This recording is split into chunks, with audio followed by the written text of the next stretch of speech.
Pete's Pigskin Previews brought to you by Raider Pump and Supply. Comprehensive looks at a record 83 area high schools this season, from 6-man to 6A, plus homeschool taps and even New Mexico, all leading up to the start of end zone coverage in late August. Time to preview another school. First, let's get your thoughts on taking over out here in Whiteface. Yeah, I was excited. You know, when they came to me and approached me with that, it was a great opportunity. I kind of talked about it with my wife and prayed about it, and we decided to take over. And it's been a great, easy transition. Of course, I'm going on year 3 out here, and I built a pretty good relationships with the kids, and so we're excited. I met with them in the spring. We talked about expectations, talked about our summer schedule, and then right when school ended that next week, we got right to it, and they've been getting after it ever since. Well, how nice is it? I mean, you take over a team that finished second in the state. You got to go to the state championship game last year. Yeah, that was awesome. That was phenomenal. It was such a good experience, you know, and we were so grateful for that, and the boys worked hard, and they deserved it. And, you know, the more you think about it, a lot of people strive for that, and they try to play the last day of football, and not a lot of people will get to, and so we were very blessed and fortunate to experience that, and it was big for our kids and our community and our coaching staff. What will the 2025 Antelopes look like? So we'll have some returning players with experience. I think experience is going to be our strength next season. We have 4 returning all-state players. Of course, we lost some big players, you know, like Ethan Kaufman, Jeremiah Rendell, and Oscar Gandara. But we got some experience coming back. We had some young guys play some huge roles for us late last year and all season.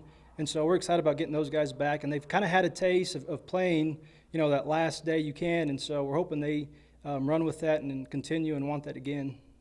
And what are the concerns you have for this year?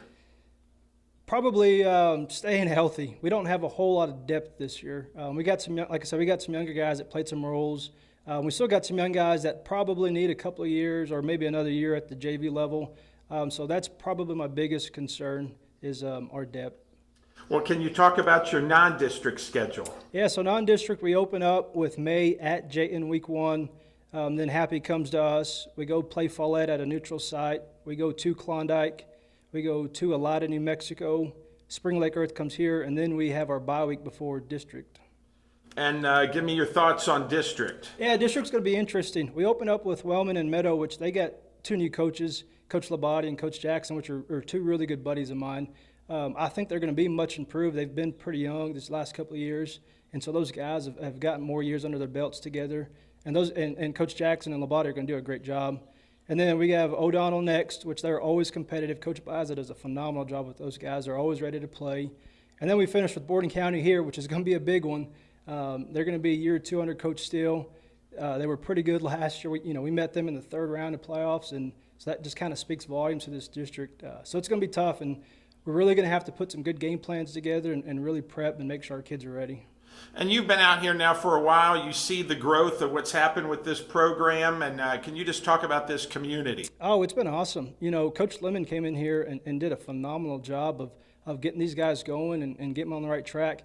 And then the community jumped on board with that, and they've been absolutely supportive. They've done a great job.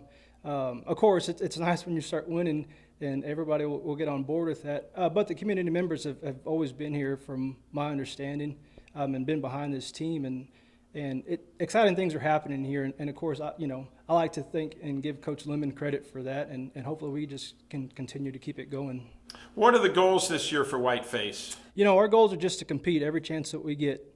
We tell our kids if you can compete and you can prep the right way, everything else is going to come after that. And so we just want our guys to compete and play hard every chance they get.